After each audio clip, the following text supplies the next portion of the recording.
All right, well, welcome to the green room, Lazy Boy Green Room. We're just... It's not very green. No, but it is if you turn down the lights. But if we turn down the lights, then all of a sudden... And it is a room. It is. So that's got half the title accurate. It's very accommodating. We try to take care of our rock stars, don't you think? It's very nice. So, Ben Lee, welcome. Thank you. And let's just chat a little bit here. You've been at this for how long? You started when you were 15. Yeah, 14 like actually. So it'll be over half my life. I'm turning 29 next week, so that's 15 years of making records. Still remember your first band's name? I remember it, yeah, Noise Addict. Noise Addict. Yeah. Well, actually, the very first band didn't have a name. We just played covers, and we were the support band at a bat mitzvah. That's pretty bottom of the barrel. Yeah. That's as low as you get. Humble beginnings Exactly. for such a great talent. Yeah. My question is, because you've been at this a long time, and basically have grown up doing it, how do you keep from being jaded?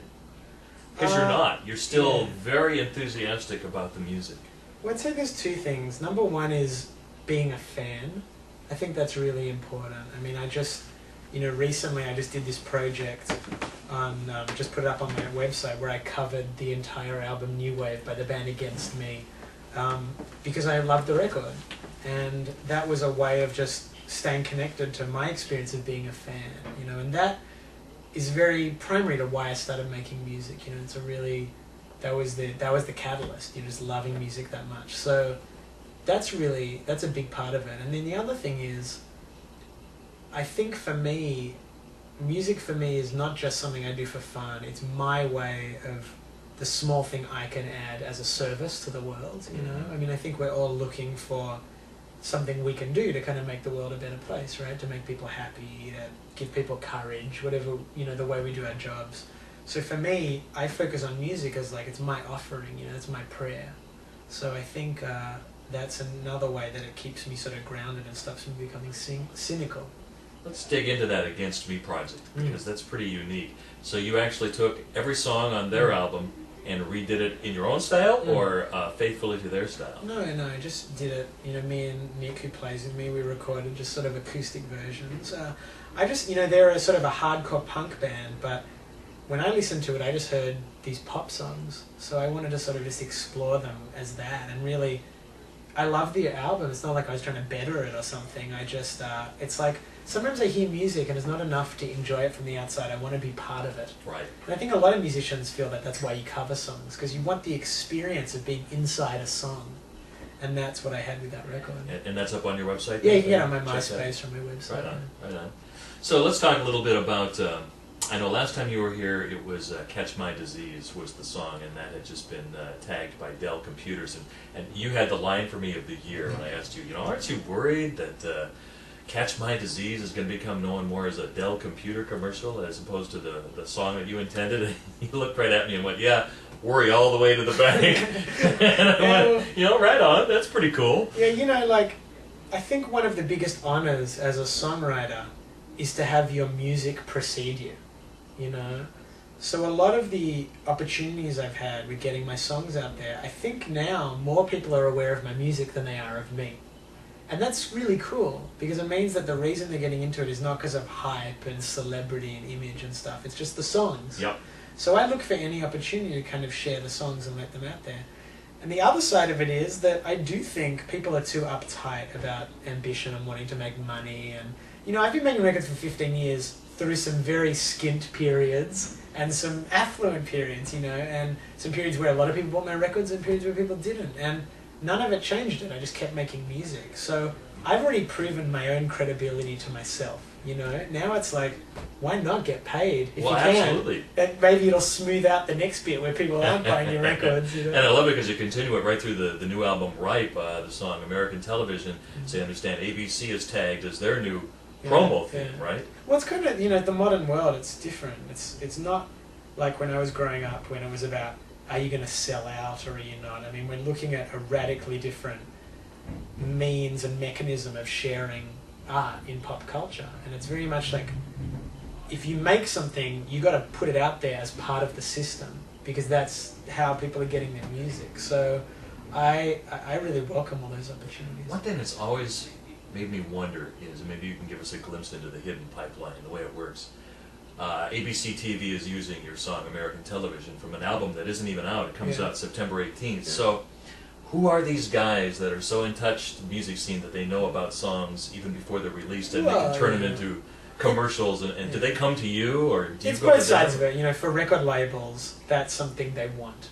So they often grease the wheels. You know, they're getting the music out there before to those people that are in a position to use it. And they can seek that out without your permission?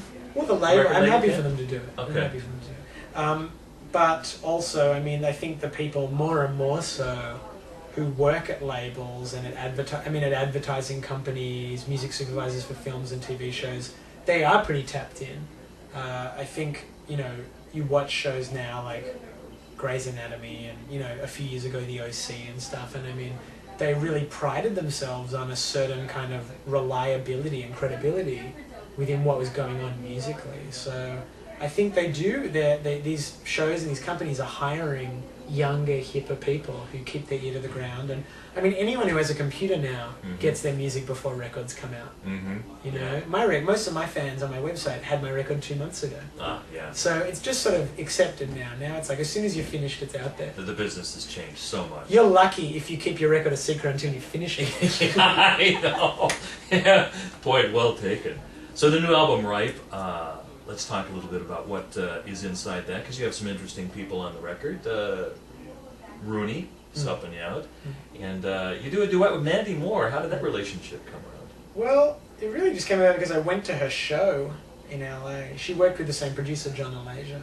And I went to her show and she said she was a fan and wanted to meet me, and we talked, and she said she wanted to hear the stuff. And once it came to her coming out of the studio, it was so clear to me that this song, Birds and Bees, it's like a 50s style duet, you know, like Summer Lovin'. And I mean, if you're looking for an Olivia Newton-John figure, it doesn't get any better right than Mandy Moore, because it's hard to find somebody, for me, to sing that song who had both a sassiness and an innocence, you know, and a sweetness to her.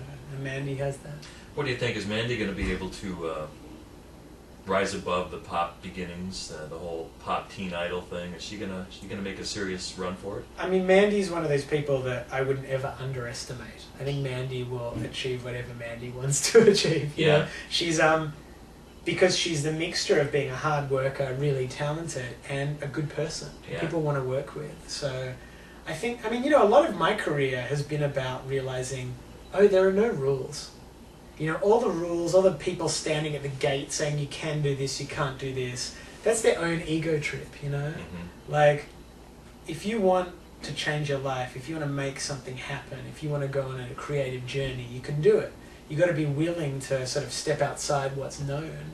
And what's cool for someone like Mandy is I think she totally gets that. You know, she's about pushing her boundaries. And I think most of the artists who I like and who I'm friends with have that same sensibility. Yeah. It's too bad she's not a little better looking, though. Exactly. I mean, probably. It's hard. You know, it's been a challenge for her, but I think she's done the best with what God gave her. Risen above that. Exactly. Yeah. Let's shift gears. Tell me a little bit about they're pronounced arias, A-R-I-A. Well, it's like the Australian Grammys. And you've got 4 of them there in Australia. Yeah, I got a bunch on the last record, and you know, you're sitting there at the dinner before you get one. You know, you're just like, oh, I should never have come. I'm not going to win anything. Then I won one, and then another, and you know, it was amazing. And the cool thing was, my friend Missy Higgins, who I'd toured a lot with, she sort of swept the female side of it. So it was a great experience. I mean, it's the kind of thing that you don't get that recognition on every album. Yeah. So when it comes, you know, it's awesome. Did you have a speech ready, or did you wing it? Well, maybe I had the first speech ready. Yeah. But by the 4th one, I was just like, Thanks! Yeah! Well, it's been a pleasure. A little time to sit and get to know you better. Again, the new album is Ripe, and it comes out here in America September 18th. That's right. Good fortune to you, my friend. Awesome, Thanks for hanging out with us in the green room. Cheers. Ben Lee here today. Sorry, I wasn't sure whether I should have taken a little bit better time. YouTubing only allows 10 minutes. Oh, did we make You it? can cut it into 2 parts, though. We could, totally. Yeah, totally.